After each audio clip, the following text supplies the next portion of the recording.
Good morning students. Class 7 science chapter 6 close करने के बाद आज हम लोग डिस्कस करेंगे चैप्टर 9 के बारे में। This is soil. Soil soil के बारे में हम सभी लोग जानते हैं। What is the soil? Soil is the top most layer of the earth surface in which plant grow. पृथ्वी की जो ऊपरी सतह जिस पे पेड़ पौधे उगते हैं उसे हम सॉयल, भूमि या ज़मीन कहते हैं। ठीक है। The word soil is derived from the Latin word called solum. Soil जो शब्द है ये लैटिन भाषा के सोलम से बना है, विच मीन्स अर्दी मटेरियल, पृथ्वी से बना हुआ भाग। It is the mixture of different type of rock particles, remains of the dead plant and animals. Soil जो है वो किससे बनी होती है? पत्थरों से बनी होती है, रॉक पार्टिकल से बनी होती है, और उसका कुछ भाग जो है वो डेड एनिमल्स और प्लांट्स से मिलके बना होता है, जिसे हम ह्यूमस का नाम भी देते हैं। ठीक है। We depend on the soils to grow our food, clothing materials, support the buildings we live and work in. पृथ्वी का सबसे मुख्य भाग जो है वो सॉयल है, क्योंकि सॉयल से ही हमें फूड मिलता है, हमें कॉटन मिलता है, कपास मिलता है, जिससे हम कपड़े बनाते हैं और उससे बिल्डिंग्स बनाई जाती हैं। तो सॉयल हमें फूड देता है, भोजन देता है, हमें क्लोथिंग मटेरियल्स, ठीक है, कॉटन, हेम्प और बहुत तरह के जो फाइबर्स होते हैं, नेचुरल फाइबर्स, वो हमें प्लांट के माध्यम से सॉयल पे हम ग्रो कराते हैं। और बिल्डिंग मटेरियल्स, ठीक है, प्लाईवुड है, वुड है और पिलर्स हैं लकड़ी के, वो सारी चीज़ें हमें प्लांट से मिलती हैं जो कि सॉयल के ऊपर ग्रो करती हैं। Soil provides all the essential nutrients required by the plant. पेड़ पौधे जो हैं वो पौधे के विकास के लिए जो आवश्यक पोषक तत्व हैं, either in the form of minerals और water, they have absorb from the soil. वो भूमि से अवशोषित करते हैं, they have absorb from the soils. It provides anchor to the other vegetation. जो सॉयल है वो पौधों को सीधा खड़ा रखने के लिए जड़ों को मजबूती से बांध के रखता है, जिससे बड़े बड़े जो पेड़ होते हैं वो सीधे खड़े रहते हैं और तेज़ आंधी में या हवा में भूमि से जकड़े हुए रहते हैं, जिससे वो स्थिर रहते हैं। ठीक है। Soil is also home for millions of soil organisms like insect, earthworm, bacteria, fungi. Soil जो है वो और भी बहुत मिलियंस ऑफ जो छोटे छोटे ऑर्गेनिजम्स हैं उनके लिए भी वो घर का काम करता है। इसके अंदर, सॉयल के अंदर, इंसेक्ट, कीड़े मकोड़े रहते हैं, अर्थवर्म, केंचुआ रहता है, बैक्टीरिया और फंजाई सॉयल के अंदर ग्रो करते हैं। Soil is use to making pottery and brick. Soil का प्रयोग हम ईंट को बनाने में प्रयोग करते हैं। ठीक है। Soil form and essential elements in the ecosystem. और हमारा जो इकोसिस्टम है, इकोसिस्टम में सबसे प्राइमरी प्रोड्यूसर जो है वो सॉयल के ऊपर ही ग्रास उगती है, जिसे जो अदर कंज्यूमर्स हैं वो कंज्यूम करते हैं, चाहे वो हर्बीवोरस हो, कार्निवोरस हो या ओमनीवोरस हो। ठीक है। तो वो सारी चीज़ें सॉयल के ऊपर ही रहती हैं। और हम चलते हैं, नेक्स्ट टॉपिक डिस्कस करते हैं, formation of soil. Formation of soil, soil के ऊपर पेड़ पौधे उगते हैं, सॉयल हमें फूड देती है, क्लॉथ देती है, बिल्डिंग मटेरियल्स और सारी जो इसेंशियल एलिमेंट्स हैं वो हमें सॉयल से मिलते हैं। तो सॉयल बनती किस चीज़ की है उसके बारे में हम जानने जा रहे हैं। Formation of soil is a very slow and gradual process. It takes thousands of year to form a layer of soil. Soil के बनना, सॉयल का जो बनना है वो बहुत ही धीमा प्रोसेस है, बहुत ही सतत और निरंतर प्रोसेस है, जिसको होने में हज़ारों वर्ष लगते हैं। सॉयल की एक लेयर को बनने में हज़ारों वर्ष लगते हैं। Soil is form from the breakdown of rock. जो सॉयल है वो पत्थरों के, पहाड़ों के टूटने से बनता है। The process of formation of soil from the breakdown of rock is called weathering. पत्थरों से, पहाड़ों से मिट्टी या सॉयल के बनने के प्रोसेस को हम वेदरिंग कहते हैं। It is called as a weathering. Weathering is done by the action of water, ice, wind, temperature change and even living organisms. जो वेदरिंग है बड़े बड़े पत्थरों से छोटे छोटे मिट्टी के कण के बनने के प्रोसेस में क्या क्या चीज़ें एक्शन ले सकती हैं या किन किन चीज़ों के द्वारा ये किया जा सकता है।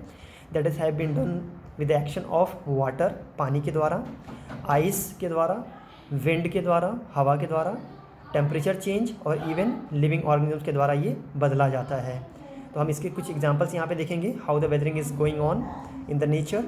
The first example is water play an important role in the breaking layer pieces of rock into smaller pieces. पानी जो होता है वो किस तरह से बड़ी बड़ी चट्टानों को छोटे छोटे टुकड़ों में तोड़ने का काम करता है, कैसे करता है। Rain water enters the small crevices of rock. जो बरसात का पानी है, रेन वाटर है, वो पहाड़ की छोटी छोटी दरारों में भर जाता है। In winters this water freeze to form ice. और जब सर्दियाँ आती हैं तो सर्दियों में पहाड़ों पे बर्फ़ गिरती है, ठीक है, वहाँ पे स्नोफॉल होता है। तो स्नोफॉल में क्या होता है, जो भी पानी जो उनके दरारों में भर गया था, उनके छोटे छोटे कैपिलरीज में, क्रिवाइसिस में भर गया था, अब वो आइस फॉर्म में बदल जाता है। और आइस के फॉर्म में बदलते ही वो अपने साइज़ को एक्सपेंड करता है, और एक्सपेंशन होने से जो रॉक हैं वो स्मॉलर पीसेस में ब्रेक कर जाते हैं, छोटे छोटे भागों में वो टूट जाते हैं। क्योंकि जब सारा का सारा पानी फ्रीज़ होना शुरू होता है तो वो अपने साइज़ को इंक्रीज़ करता है, और साइज़ इंक्रीज़ होने की वजह से जो सॉइल के पार्टिकल्स हैं वो स्मॉल स्मॉल पीसेस में टूट जाते हैं। It will appear the cracks on the outer surface. Second reason क्या हो सकता है, how the weathering have been done. Rain and river water further break the rock particles into smaller particles and mix it humus to form soil. जब सर्दियों में पहाड़ों पे ढेर सारी बर्फ़ जम जाती है, और बर्फ़ जमने से क्या होता है, उस पर क्रैक्स अपीयर हो जाते हैं या वो छोटे छोटे पीसेस में टूट जाते हैं।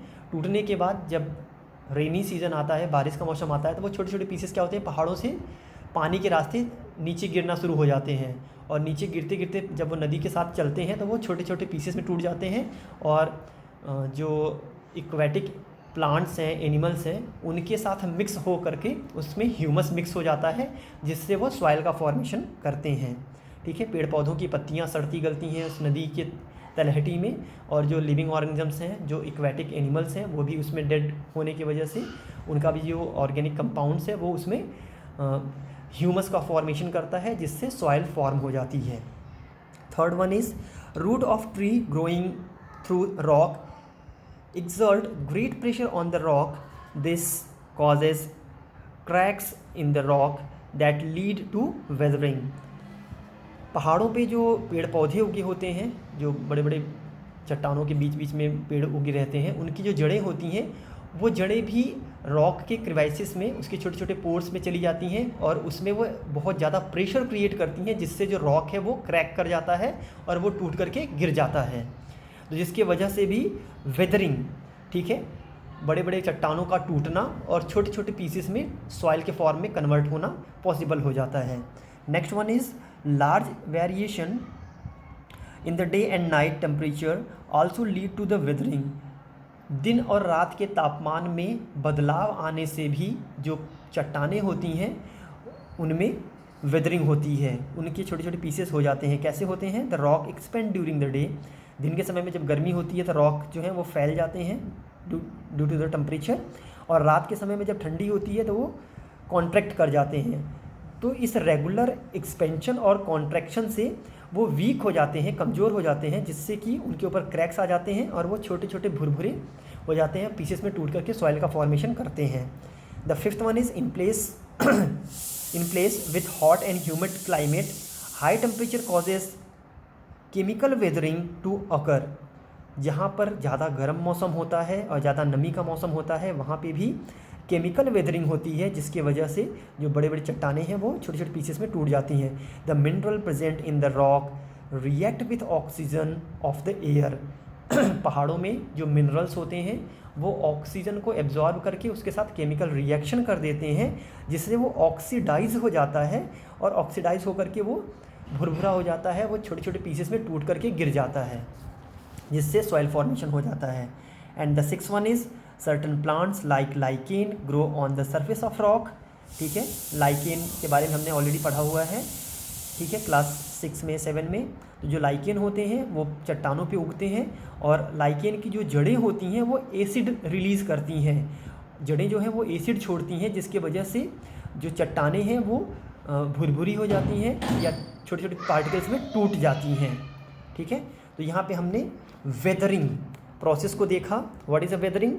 To break down of rock into small pieces, और इनके अलग अलग कॉजेज़ देखे with the help of water, with the help of ice, rain, tree और temperature changes, oxidation with the help of oxygen और लाइकेन। ये 6 कॉजेज़ हैं, 6 अलग अलग तरह के फैक्टर्स हैं जिसकी वजह से वेदरिंग पॉसिबल हो पाती है, या नेचर में रॉक से सॉइल का फॉर्मेशन कॉन्टीन्यूअस स्लो प्रोसेस के थ्रू चलता रहता है। Next topic is composition of soil. हमारी जो सॉइल है वो किससे मिलके बनी हुई है, हम इसके बारे में अब जानेंगे। Most soil are the mixture of number of component these are. Soil जो है वो अलग अलग चीज़ों से मिलके बना होता है। The first component of the soil is soil particles are rock particles. The second one is humus, that is also called the organic matter. Third one is water, fourth air, and the fifth is soil organisms.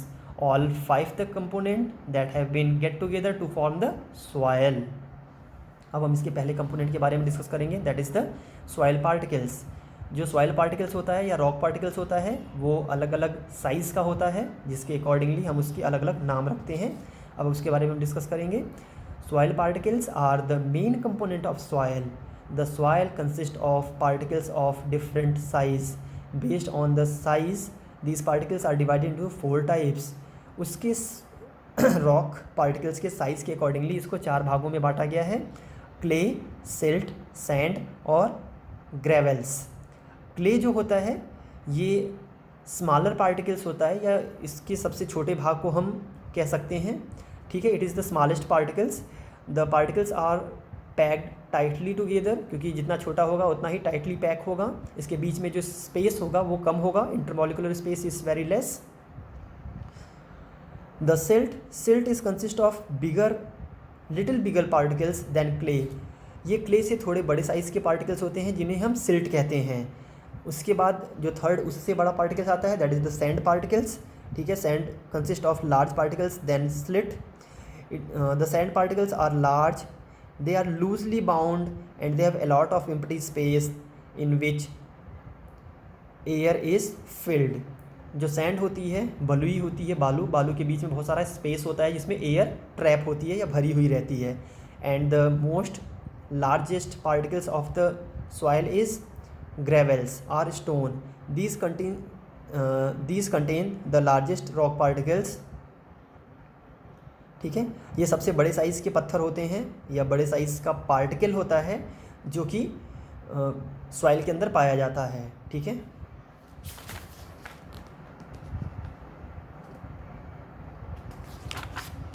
Okay. The next thing is soil texture is a term use to describe the relative proportion of different soil particles in the soil. Soil texture हम किसे कहते हैं? Soil के अंदर जो soil particles पाए जा रहे हैं इनका प्रपोर्शन क्या है, कितनी मात्रा में ग्रेवल्स हैं, कितनी मात्रा में सैंड हैं, कितनी मात्रा में सिल्ट है और कितनी मात्रा में क्ले हैं। इन चारों के प्रपोर्शन को हम सॉइल टेक्सचर कहते हैं।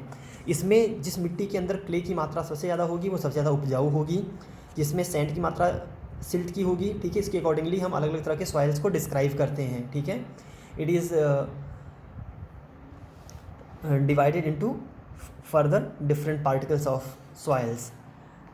So next composition of soil is humus. Humus is a dark brown in color, consists of decaying remains of plant and animal. Humus makes the soil fertile by providing organic nutrient. Beside it also provide the texture of the soils. Humus जो होता है ये dark brown, जिसे हम गोबर की खाद डालते हैं, हरी खाद डालते हैं, या जो भी नेचुरल कंपोस्ट हम डालते हैं, वर्मी कंपोस्ट हो, तो ये सारी चीज़ों में जो डार्क ब्राउन कलर का कंपोजिशन होता है वही ह्यूमस कहलाता है। और ह्यूमस का मेन रोल क्या होता है, ये सॉइल पार्टिकल के साथ मिल करके उसके टेक्सचर का फॉर्मेशन करते हैं। ठीक है, क्योंकि अगर सैंड की मात्रा ज़मीन में ज़्यादा होगी तो वो वाटर होल्डिंग कैपेसिटी उसकी उतनी ही कम होगी। और जो ह्यूमस अगर हम सॉइल में ऐड कर देते हैं तो ह्यूमस के ऐड होने से वाटर की होल्डिंग कैपेसिटी बढ़ जाती है। जो सॉइल है, सॉइल ज़्यादा देर तक पानी को अपने अंदर बांध के रखता है, जिससे जो प्लांट हम ग्रो कर रहे हैं उनको सफिशिएंट अमाउंट ऑफ वाटर उनको नरिशमेंट के लिए मिल पाता है। ठीक है, क्योंकि बलुई मिट्टी में अगर हम सिंचाई करेंगे तो बालू वाली मिट्टी में पानी जो है वो जल्दी से परकोलेट होकर नीचे सॉइल स्ट्रेटा में चला जाएगा। लेकिन अगर उसमें ह्यूमस का प्रपोर्शन हम ऐड कर दें तो सॉइल के अंदर जो वाटर बॉडीज़ हैं वो 5 to 6 डेज़ तक उसमें बाउंड होकर रहती हैं, जिससे सफिशिएंट अमाउंट ऑफ वाटर जो प्लांट्स को रिक्वायर्ड होता है वो उनको मिल जाता है, सप्लाई फुलफिल हो जाती है। The next one is water and air. Water and air are needed by the soil organisms to survive. ज़मीन के अंदर जो ऑर्गेनिजम्स रह रहे हैं, जो बैक्टीरिया रह रहे हैं, फंजाई रह रहे हैं, उनको भी जीवित रहने के लिए पानी और एयर चाहिए। तो these are needed to convert the dead and decaying matter into the humus. Even बहुत सारे बैक्टीरिया जो होते हैं जो पेड़ पौधों की पत्तियों को सड़ाते और गलाते हैं, उन सारे बैक्टीरियाज के लिए वाटर और एयर की रिक्वायरमेंट नेसेसरी होती है, जो हमें सॉइल से मिलती है। तो इसी वजह से ये भी एक कंपोनेंट है, इंपॉर्टेंट कंपोनेंट है सॉइल का। And the final one is soil organisms. Soil organisms में मोस्टली हमने अपने खेतों में देखा होगा, ठीक है। अर्थवर्म हो सकता है, इंसेक्ट हो सकते हैं, स्नेल हो सकते हैं, बैक्टीरिया एंड फंजाई। ये सब ज़मीन के अंदर पाए जाने वाले जीव हैं जो कि ज़मीन या सॉइल की फर्टिलिटी को इंक्रीज़ करते हैं, ठीक है। और इसीलिए हम इनको फार्मर्स फ्रेंड भी कहते हैं। ये किसानों के मित्र होते हैं जो कि सॉइल की फर्टिलिटी को इंक्रीज़ करते हैं, उसमें ऑर्गेनिक कंपोनेंट की मात्रा को बढ़ाते हैं और ह्यूमस के कंटेंट को बढ़ाते हैं। And the final word is bacteria and fungi. Bacteria and fungi present in the soil help in the decomposition of dead plant and animals and convert them into the humus. Bacteria और fungi ज़मीन के अंदर क्या करते हैं, वो जो भी पत्तियाँ या तने पेड़ पौधे के गिर जाते हैं या सड़ते और गलते हैं उनको डिकम्पोजिशन, उनको सड़ाने और गलाने का काम करता है। उसके अलावा जो एनिमल्स डेड हो जाते हैं उनको डिकम्पोज करने का काम करता है, जिसके डिकम्पोजिशन से ह्यूमस का फॉर्मेशन होता है और जिससे कि सॉइल की फर्टिलिटी बढ़ती है। इसके अलावा कुछ बैक्टीरिया जो होते हैं, ब्लू ग्रीन एल्गी हैं या राइजोबियम बैक्टीरिया है, जो नाइट्रोजन फिक्सेशन करते हैं, जिससे भी सॉइल में नाइट्रोजन का कंटेंट बढ़ जाता है और जिससे हमारी जो उपज है वो बढ़ जाती है, ठीक है। These all are about the composition of soils and by this we have completing this composition of soil is also marked with the help of this figure. Here we can see that how much the percentage mineral particles are present in the soil is 45%, air is present 25%, water is present 25%, and organic matter is 5%, humus about organic matter 5%, उस 5% में humus जो होता है वो 80% होता है, rock 10% होता है और ऑर्गेनिजम्स 10% होते हैं, ठीक है। तो यहाँ पे पूरे 100% में 25, 25, 45, 95% ये हो गया, 5% में ऑर्गेनिक मैटर है और 5% का 80% जो है वो ह्यूमस होता है और 10% जो है वो रूट्स होते हैं, और ऑर्गेनिजम्स जो है वो 10% होते हैं। This all about the composition of soil.